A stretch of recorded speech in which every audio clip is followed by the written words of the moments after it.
My sister stole a baby to upstage my wedding, then tried to blame me for her arrest. She showed up uninvited, holding someone else's child, pretending to be the perfect mother. Then the cops came, and I watched her get dragged away in handcuffs in front of everyone. She ruined my day trying to steal the spotlight. Now she's facing 5 years. Growing up with my older sister Brooke was like constantly living inside a pressure cooker. We were only 2 years apart, but it felt like a lifetime, mostly because every single thing between us was a competition. And I don't mean the healthy, motivational kind. I mean a full-on ruthless rivalry that started in grade school and never let up. She always had to be the best, and I wasn't about to let her win without a fight. We never had that best friends sister bond.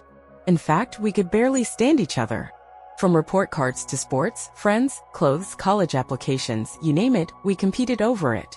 At home, we barely spoke. We'd put on an act when family visited, like everything was fine, but everyone could feel the tension. Even our parents knew something was off, but they never tried to help us work through it. I think they thought if we pushed each other hard enough, we'd both turn out successful.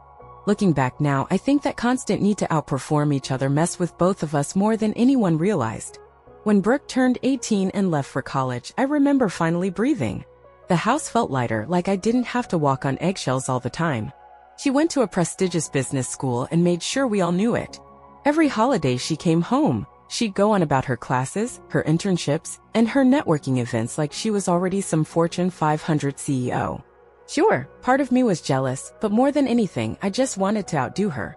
That became my mission, beat Brooke at her own game. And when I got accepted into an Ivy League school, it felt like I had finally landed a punch that connected. For once, I was the one getting all the attention.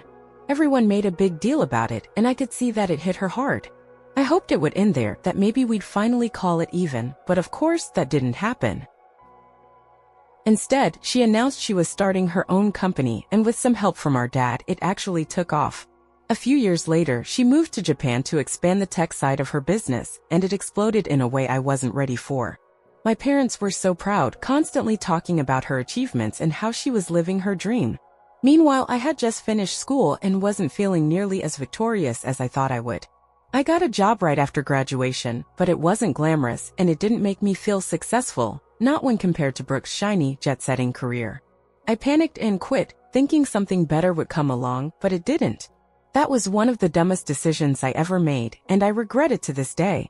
I should have stuck it out and worked my way up like a normal person, but I was too caught up in this imaginary race I'd been running against my sister for most of my life. After quitting, I sort of froze. I kept waiting for some amazing opportunity to just land in my lap, but that's not how life works. As the months went by and nothing changed, I got more and more depressed. And every time my parents casually mentioned Brooke and her booming business in Japan, it stung.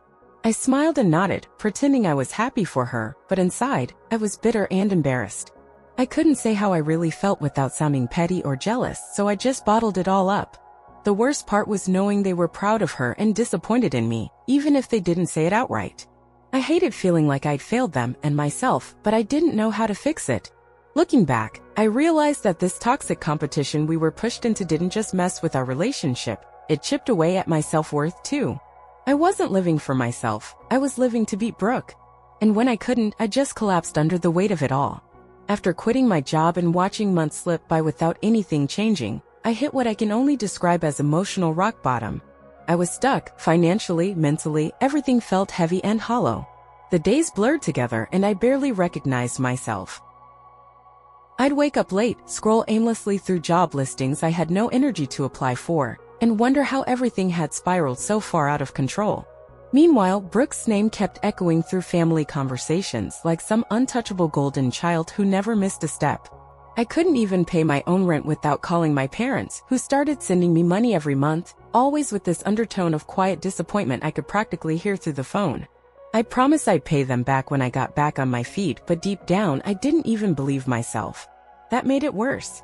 It felt like I was drowning in shame, comparing myself not only to Brooke but to the version of me I thought I'd be by now. Eventually, I got so tired of wallowing that I downloaded a dating app. Not because I was looking for love, but because I needed a distraction. I needed to feel something other than failure. The first few weeks were full of forgettable swipes and even more forgettable dates. Mostly guys who just wanted to hook up, and I wasn't in the mindset to care. I wasn't chasing connection. I just wanted to escape my own reality for a few hours at a time. Then one night I matched with this guy named Jackson. His profile wasn't flashy, but something about it felt genuine. He wasn't trying too hard, just a regular guy with a warm smile, a goofy bio, and this grounded vibe I couldn't explain. We started chatting, and right away the conversation was different. He asked real questions, gave thoughtful answers, and actually seemed interested in who I was beyond surface-level stuff. Turns out he'd been an honor student in high school, but had chosen to follow his passion for food instead of chasing a fancy degree. He was working as a line cook at a solid restaurant in town, and loving every minute of it. There was something so refreshing about him. He didn't seem to care about proving himself to the world the way I'd always felt I had to. When he asked me out after a couple of weeks of talking, he told me up front he wasn't looking for anything casual. He said he was dating with intention, hoping to find someone to build a life with. I wasn't sure I was ready for that, but there was something so disarming about his honesty that I decided to go anyway. I figured at the very least I'd enjoy a real conversation and a decent meal. But that first date turned out to be so much more than I expected. We clicked instantly, not just in the flirty superficial way but in a deep unspoken understanding kind of way. I didn't feel like I had to perform or impress him. I could just be me, messy life and all, and he made me feel like that was enough. That night changed everything. For the first time in a long while, I felt like maybe I wasn't broken. Like maybe this whole mess I was in wasn't the end of my story. Jackson didn't rescue me, but being with him lit a spark I'd almost forgotten existed. A spark that reminded me who I was when I wasn't trying to be better than someone else. And for the first time in years I wanted to move forward, not out of spite or competition but for myself. About 3 months into dating Jackson I found out I was pregnant, and to say it caught me off guard would be an understatement. I remember sitting there staring at the test like it couldn't possibly be right, like maybe the universe had messed up and sent this life-altering twist to the wrong person. My first instinct was panic. Not because I didn't want the baby, but because I wasn't sure how Jackson would take it. We were still getting to know each other, and even though everything had felt so real and easy between us, this wasn't something either of us had planned. But at the same time there was this strange calm inside me, like a small voice whispering that everything was going to be okay. And deep down I knew I wanted the baby. It wasn't about proving anything to anyone, not to my parents, not to Brooke. It just felt right in a way I couldn't explain. Still, I was terrified of how Jackson might react. But when I told him, his face didn't twist with fear or frustration like I'd imagined. Instead, he looked at me with this deep, steady kind of calm and told me, "It's your body and your choice, but whatever you choose, I'm with you." And when I said I wanted to keep the baby, I swear I saw the biggest smile I've ever seen on a man's face. He told me he'd been hoping for that, but didn't want to pressure me or come off like a lunatic. From that moment on, we were all in. We decided we wouldn't rush into marriage just because we were having a baby. We agreed to live together, raise our child, and grow into this new life together before making a lifelong commitment. Felt like the right choice for us. A few weeks later, we found out we weren't having just one baby. We were having twins. I think I laughed and cried at the same time when the doctor said it. Jackson just held my hand and nodded like, "All right, let's do this." He moved in shortly after that, and I met his parents soon after. They welcomed me like I was already part of the family. No judgment, no sideways glances, just genuine warmth. It was the first time I saw what a balanced, healthy family looked like. They weren't perfect, but they loved each other without keeping score. And that was something I had never experienced firsthand. Jackson's mom would call to check on me, bring over food, and share little stories about when Jackson was a baby. I felt safe there. I knew I needed to tell my own parents, but I dreaded it. I had this picture in my head of how disappointed they'd be, how they'd see me as wasting my education, throwing away my future just because I fell in love. I delayed it for as long as I could, but by 4 months in, I couldn't hide it anymore. So I invited them over to my place and had Jackson there with me for support. I was shaking when I told them, not just about the pregnancy, but about everything. That we were living together. That I was keeping the babies. I expected shouting, maybe tears, definitely some kind of judgment. But what I got was the complete opposite. They were happy. Genuinely happy. My mom cried and hugged me, and my dad looked proud in this quiet, emotional way I wasn't expecting. When I told them we were having twins, my mom nearly fainted from excitement. They started planning a baby shower that same day. It was surreal. I remember sitting there in the middle of my living room thinking, this is not how I thought this would go. And when I brought up how surprised I was by their reaction, they got quiet and said something that stuck with me. They admitted they hadn't done a great job raising us when it came to emotional support. They said they thought pushing Brooke and me to constantly compete would make us stronger, more successful. But now they realized it may have done more harm than good. They told me they were proud of both of us, not for the resumes or the accomplishments, but for getting through life and doing our best. And they said they would be there for me no matter what. For the first time in a long time, I believed them. I finally felt like I could let go of that weight I'd been dragging around for years, and it was one of the most freeing feelings I've ever experienced. That support carried me through the rest of the pregnancy, and it made me believe that maybe, just maybe, I could build something better, not just for me, but for my future kids. Just when things in my life were finally settling into something peaceful, something I could breathe in without constantly looking over my shoulder, Brooke came back. Out of nowhere, after 2 years of silence, she returned from Japan with a baby in her arms and a whole new story to tell. I found out through relatives, not even directly from her, that she'd gotten married in some private ceremony and had just given birth to a miracle baby a couple of months earlier. No one even knew she was pregnant.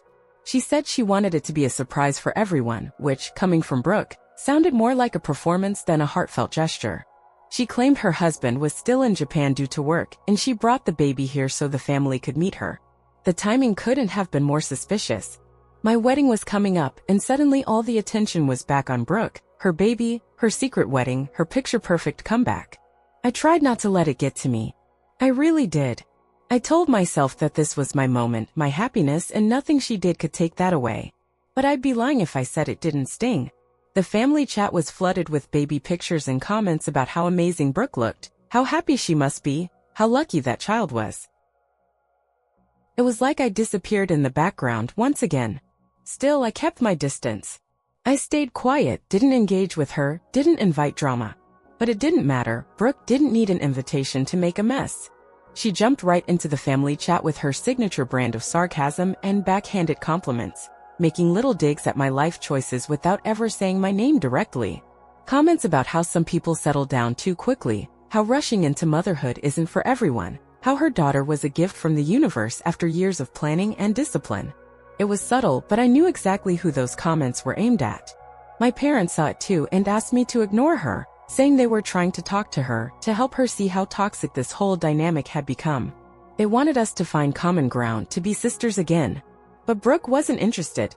According to them, when they brought it up to her, she laughed and called me a sore loser having a breakdown and said our parents were just trying to make me feel better because I couldn't keep up. She insisted she was the one truly deserving of their pride because she had accomplished more, done more, and lived life the right way. That was when I realized there was nothing left to salvage. I was done pretending that she was just a competitive sibling or that this was all some misunderstanding. No, Brooke had made it her mission to belittle me and twist every moment of my life into a reflection of her own superiority. I left the family group chat not long after that. My parents understood, though I could tell they were disappointed. They had hoped she'd come around, especially during the holidays, but that Christmas was a nightmare. Brooke was unbearable. She made everything about her. The baby, her business, her life in Japan. She'd give me smug little looks across the room and make exaggerated comments like, "I hope you're happy for me," with this fake sincerity that made my skin crawl. I had to leave early just to keep myself from breaking down in front of everyone. After that, my parents tried one more time to reason with her. She told them flat out that she didn't care how I felt, and that she wouldn't stop bragging just because it made me uncomfortable.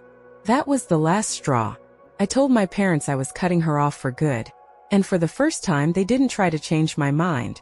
We all agreed it was the healthiest choice for me, for Jackson, and especially for the kids. I hadn't spoken to Brooke since. At that point, she was just a name in old texts and a bad memory I didn't need dragging into the life I was trying to build. But as I would soon learn, Brooke wasn't finished. Not by a long shot. I always imagined my wedding would be beautiful and a little chaotic in the fun, typical way. Maybe someone would trip during a toast or a toddler would cry during vows. But I never imagined police sirens, a baby screaming, and my sister being hauled away in handcuffs. The day started out perfect. The weather was golden, the setup at Jackson's aunt's farmhouse looked straight out of a magazine. And for once, I felt like the center of something good. I was about to marry the man I loved, the father of my children, and for a few hours nothing else mattered. I had this quiet hope that maybe, just maybe, Brooke would stay out of it. I hadn't invited her, obviously. After everything she'd said and done, there was no way she was welcome. But apparently that didn't stop her. Somewhere between the ceremony and the reception, I spotted her. Just standing there like she belonged, holding her baby, smiling at guests like it was her party. My heart dropped into my stomach. Jackson grabbed my hand immediately, and my parents, already on edge, tried to calm me down. They reminded me that making a scene would only play into her hands. If she wanted attention, the worst thing I could do was give it to her. I tried to breathe through it, to remind myself that this was my day, not hers. We decided to ignore her and deal with it later, which in hindsight was a mistake. The farmhouse didn't have any real security. It was a backyard-style wedding, casual and intimate, which is probably how she got in so easily. We figured as long as she wasn't actively ruining anything, it wasn't worth turning my wedding into a showdown. But Brooke didn't need a microphone to cause damage. She wandered through the reception talking to whoever would listen, telling people how her baby was a miracle, how she'd done things the right way, married first, baby second, and throwing not-so-subtle jabs about how some people couldn't even get that part straight. I smiled through gritted teeth as guest after guest whispered to me about what she was saying. I kept telling myself to rise above it, to not let her infect my day. But it wore me down. I was seconds away from snapping when everything spiraled in the most unexpected way possible. One moment I was trying to keep my cool, and the next the entire venue was swarmed by police. No warning, no explanation.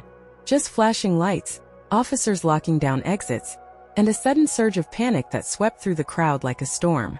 For a second I thought someone had called in a threat, or that something happened outside, but then I saw the cops heading straight for Brooke. A woman was crying hysterically, clinging to the baby in Brooke's arms, yelling that the child was hers. The whole thing felt like a surreal nightmare.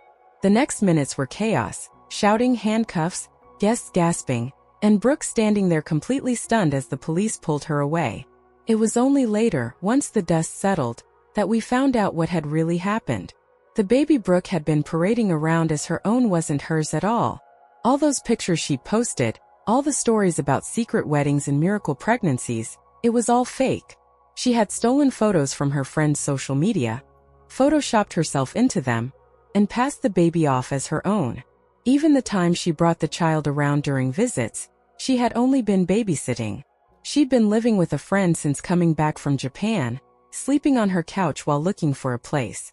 That friend had a baby and Brooke had been helping out, at first. But on the day of my wedding she took things way too far.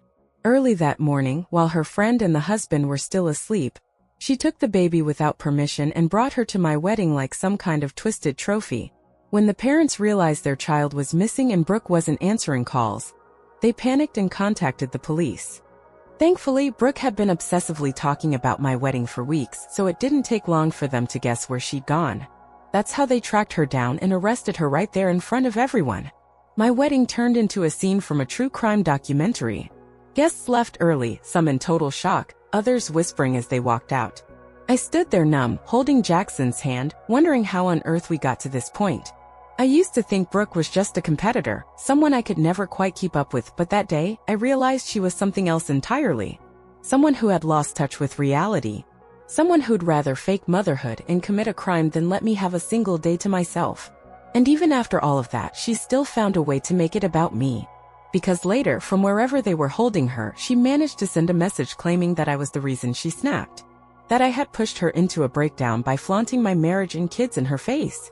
Like I had been plotting for years just to destroy her life. That's when my parents called and asked me the unthinkable, to help her. They wanted me to convince her friends to drop the charges. To say that she wasn't well and that it was my fault for driving her over the edge. That maybe if I showed some compassion, she wouldn't end up behind bars. I couldn't believe what I was hearing. After everything she had done, not just to me but to that baby's parents, they wanted me to clean up her mess? That was the moment I knew I had to draw a line that couldn't be crossed again. In the days that followed the wedding disaster, I tried to hold on to what little joy was left from marrying Jackson, but it was hard. Every time I thought about our vows, our first dance, our shared glances across the room, it all got overshadowed by the chaos Brooke had dragged in. The headlines, the rumors, the endless phone calls from distant relatives who suddenly had opinions about everything. It was exhausting. But nothing hit harder than the pressure from my own parents. They kept calling, pleading with me to do something. To step in. To be the bigger person. They said Brooke was spiraling and needed help, that maybe if I reached out to her friends and convinced them she wasn't a threat, they'd agree not to press charges. I couldn't believe it. After all the emotional warfare she'd waged against me over the years, after humiliating me at my wedding and nearly destroying the one happy day I had fought so hard for, they wanted me to save her. At first, I didn't even respond. I let the texts pile up, let the voicemails go unanswered. But eventually I called them back, not to agree but to make my stance clear. I told them no. That I wasn't going to lie or cover for someone who had crossed every line imaginable. That Brooke needed help, yes, but not the kind that involved me cleaning up her crimes. I told them if she ended up in prison it would be because of her own choices, not mine. And for the first time in my life I didn't feel guilty saying it. I think they were stunned. For once I wasn't trying to win their approval, I was just trying to protect my peace. A few days later I made the hardest decision I've ever made. I cut contact with them. My parents had supported me during the pregnancy, helped when the twins were born, and I'll always be grateful for that. But their inability to see how deeply damaged this dynamic was, how toxic it had been for decades, made it impossible to move forward with them in my life. I needed space. I needed silence. I needed to stop bleeding myself dry just to keep other people comfortable. So I stopped answering their calls and told them I needed time to heal alone. Jackson stood by me the entire time. He didn't push, didn't judge, just held me when I cried and reminded me that I had a family now, when I got to build from scratch with love, honesty, and boundaries. That meant more to me than anything. As for Brooke, it didn't take long for the consequences to catch up with her. Her friends ended up pressing charges. Apparently, the story she'd been spinning that they had given her permission to take the baby anytime didn't hold water in court. The photos, the deception, the way she introduced that child as her own to dozens of people, it all pointed to someone unwell, someone dangerous. She's now facing trial and if convicted, could serve up to 5 years. There's talk about her mental state possibly reducing the sentence, but honestly, that's not my business anymore. I've washed my hands of it. What matters now is protecting my peace, my kids, and the life Jackson and I are building together. We're finally taking our honeymoon, something quiet and simple, just the two of us. Jackson's parents are watching the twins while we're gone, and I trust them completely. We'll only be gone for 2 weeks, but it already feels like a breath of fresh air after everything we've been through. No drama, no family feuds, no pretending. Just me and the man who saw me at my lowest and still chose to build a life with me. I know now that peace doesn't come from winning the race or proving your worth to anyone. It comes from choosing yourself, from walking away when something breaks you instead of waiting for it to heal. And maybe finally I've done that.